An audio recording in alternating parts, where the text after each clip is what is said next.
Assalamu alaikum. Welcome to my YouTube channel IT Knowledge. My name is Nuran Ahmed.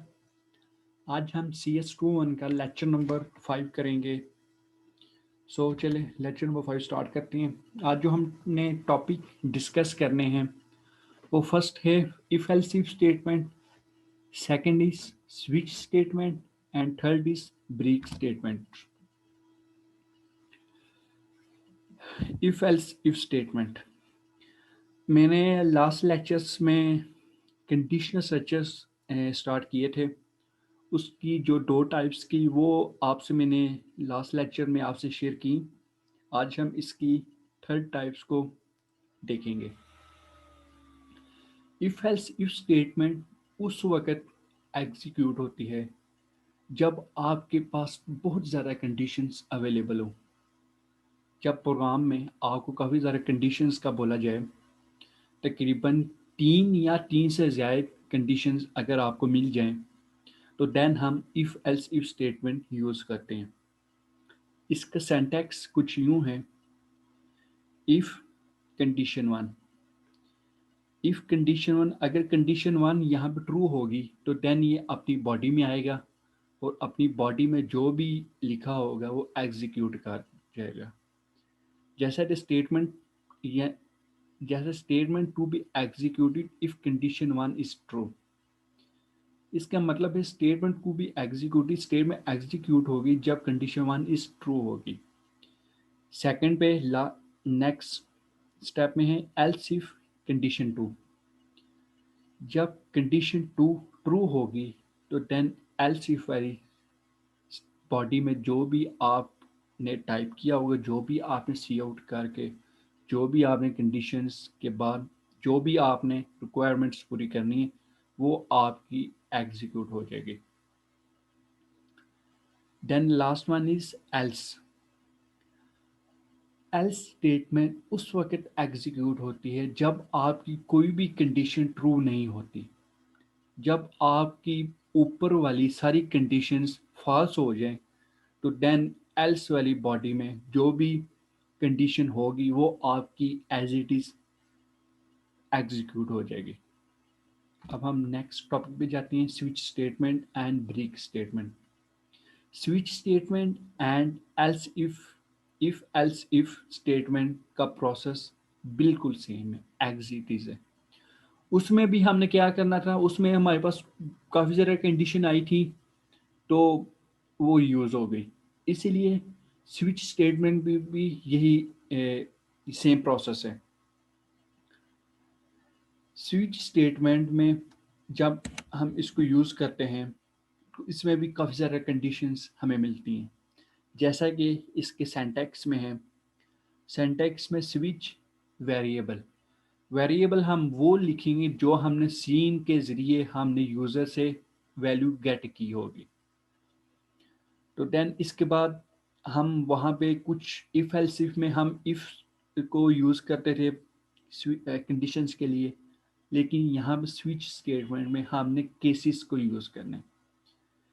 Case one में अगर आप case one true हो जाता है, अगर आपकी केस वन की कंडीशन ट्रू हो जाती है तो देन इसकी बॉडी में जो भी लिखा होगा वो एज इट इज आपका एग्जीक्यूट हो जाएगा।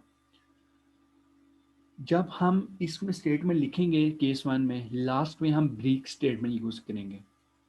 ब्रेक स्टेटमेंट इसलिए यूज़ करते हैं ताकि जो ऊपर जो भी हमने कंपाइलेशन करनी है, कंपाइल करना है प्रोग्राम को, वो जब एग्जीक्यूट हो तो देन एंड पे आके वो स्टॉप हो जाए, मतलब वहाँ से टर्मिनेट कर जाए। अगर हम ब्रेक स्टेटमेंट यहाँ पे यूज़ नहीं करेंगे तो देन नीचे जितने भी हमने केसेस यूज़ किए होंगे वो एज इट इज़ वो भी साथ ही एग्जीक्यूट हो जाएंगे। देन केस टू का भी यही सेम प्रोसेस है। देन सबसे लास्ट पे है डिफ़ॉल्ट। जैसे हमने प्रीवियस टॉपिक में देखा, if if else statement, if else if statement के सबसे एंड में हम एल्स यूज़ करते थे।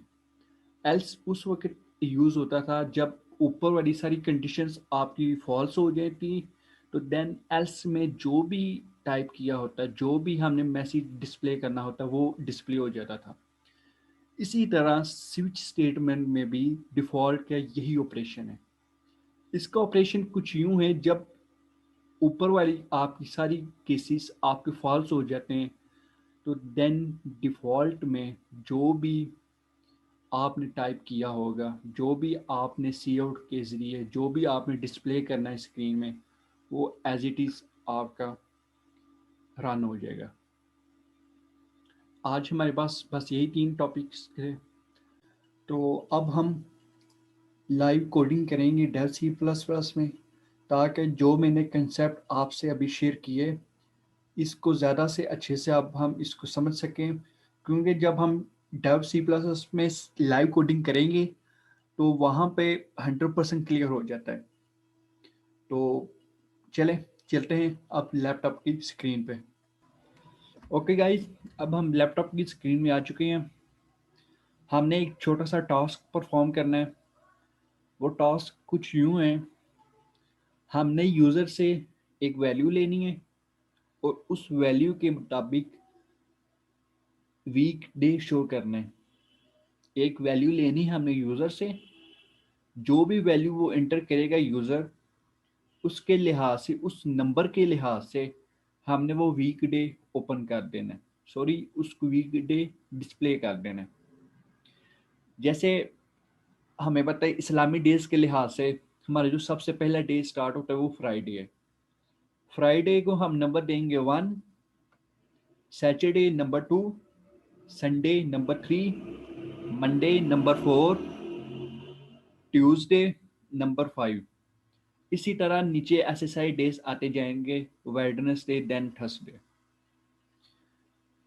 अब हमने यूजर से एक वैल्यू लेनी है। सबसे पहले मैंने स्टेप में किया इंट एंड डिक्लेरेशन की, देन एक मैसेज उसके बाद डिस्प्ले किया cout enter and value of week day.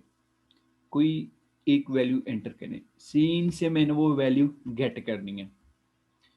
उसके बाद जैसे कि आपको पता है मैंने ये स्विच स्टेटमेंट से सॉल्व करना है, सो इसलिए ये स्विच का सिंटैक्स लिखा। देन इसके अंदर हम लिखेंगे एन, क्योंकि भाई ये वेरिएबल वो हमने यहाँ पे एंटर करना है, जो कि हमने जिसकी मदद से, जिसकी हेल्प से हमने वैल्यू लेनी है। ये सर्च करेगा पूरे अपने स्विच स्टेटमेंट में।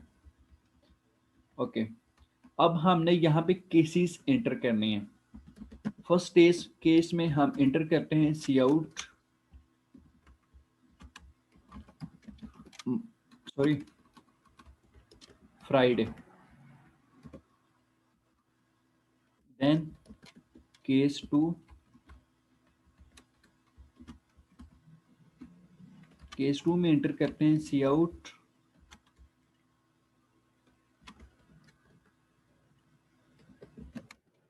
सैटरडे।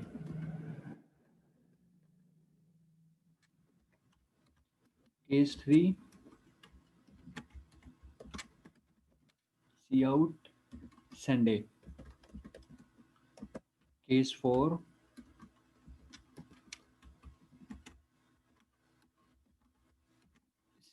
सी आउट मंडे। इसी तरह नीचे सारे डेज आपने शो करने हैं। अब उसके बाद लास्ट में हम एक स्टेटमेंट यूज करेंगे डिफॉल्ट। डिफॉल्ट स्टेटमेंट उस वक्त यूज होती है जब आपकी तमाम कंडीशन रॉन्ग हो जाए, तो देन कोई ना कोई आपने मैसेज डिस्प्ले करना हो। वो मैसेज उस वक्त डिस्प्ले हो जब आप डिफॉल्ट स्टेटमेंट में वो वैल्यूज एंटर करोगे। हम यहाँ पे एक मैसेज डिस्प्ले कर देते हैं इनवैलिड नंबर। अब मैं इसको रन करता हूँ। F11 से मैंने इसको रन किया। Enter an value of week day, कोई भी वैल्यू एंटर करें वीक डे लिहाज। लेट्स सपोज मैंने संडे डिस्प्ले करना है। संडे वीक वीक के लिहाज से थर्ड नंबर पे है। फर्स्ट फ्राइडे, देन सैटरडे, तो देन उसके बाद संडे आता है। 3 एंटर करता हूँ। संडे मंडे इनवैलिड नंबर आगे वाली सारी है। ये क्यों आई है मैं आपको बताता हूँ।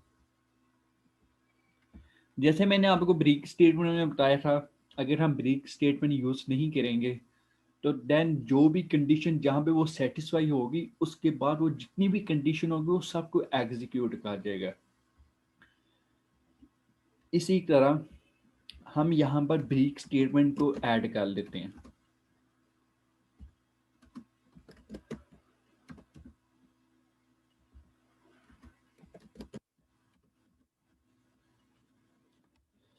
केस 4 में भी ब्रेक स्टेटमेंट हम ऐड करते हैं। अब मैं इसको रन करता हूँ। F11 किया, प्रोग्राम को कंपाइल एंड रन कर रहा हूँ। अब मैं वीकडे ओपन कर सॉरी इंटर करता हूँ। लेट्स सपोज अब मैं वीकडे 2 इंटर करता हूँ। 2 इंटर किया तो देन सैटरडे डिस्प्ले हो गया। जैसा कि सैटरडे वीक के लिहाज से सेकंड नंबर पे इस्लामी डेज के लिहाज से मैं इस्लामी डेज को फॉलो कर रहा हूँ। वीकडे टू सैटरडे आ गया। इसी तरह ये प्रोग्राम एग्जीक्यूट होगा। ये प्रोग्राम कंपाइल कैसे हो तो उसको मैं थोड़ा सा वैसे बता देता हूँ आपको।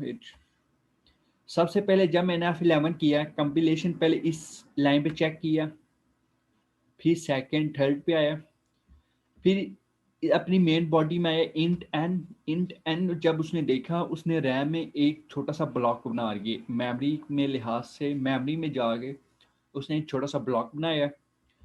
उस ब्लॉक के अंदर वो वैल्यू एंटर की जो हमने सी इन से एन से एंटर की है। लेट्स सपोज हम सीन में हमने एंटर कर दी 2। सबसे पहले वो स्विच में आया, देन फिर आया स्विच में। उसके लिहाज से एन के अंदर हमने वैल्यू एंटर की थी 2। सबसे पहले उसने देखा ये केस 1 है, केस 1 2 के इक्वल नहीं है, तो देन इसने ये जो स्टेटमेंट की, इसने कंपाइलर ने इसको इग्नोर कर दिया। देन उसके बाद वो केस 2 में आया। केस 2 में उसने देखा यूजर ने वैल्यू एंटर की है 2 और ये केस 2 है, 2 नंबर 2 2 इक्वल है। तो देन इसने जो भी इसमें आप हमने मैसेज डिस्प्ले किया होता है वो एज इट इज शो हो गया। देन उसके बाद ब्रेक स्टेटमेंट लगी। ब्रेक स्टेटमेंट मीन यहाँ से टर्मिनेट कर दे। टर्मिनेट मीन जो जो भी कंपाइलर हो ये इसको सेटिस्फाई करे, इसको डिस्प्ले करे, देन इसके बाद नीचे कुछ भी ना डिस्प्ले करे। अगर हम इसमें नहीं करेंगे, जैसे कि मैंने आपको पहले बताया है, हमने ब्रेक स्टेटमेंट यूज नहीं की तो देन जो नीचे जितनी भी कंडीशन वो एज इट इज वो भी डिस्प्ले होगी। तो इसलिए स्विच स्टेटमेंट में ब्रेक स्टेटमेंट लगाना बहुत ज़्यादा ज़रूरी है। आई होप सो आपको इस प्रोग्राम की समझ आई होगी। अगर फिर भी अगर आपको इस प्रोग्राम की समझ नहीं आई तो आप मुझसे कमेंट बॉक्स में पूछ सकते हैं। इंशाल्लाह मैं कोशिश करूंगा कि आपका ये प्रोग्राम क्लियर हो जाए। इंशाल्लाह अब नेक्स्ट वीडियो में मुलाकात होगी। टेक केयर, अल्लाह हाफिज़।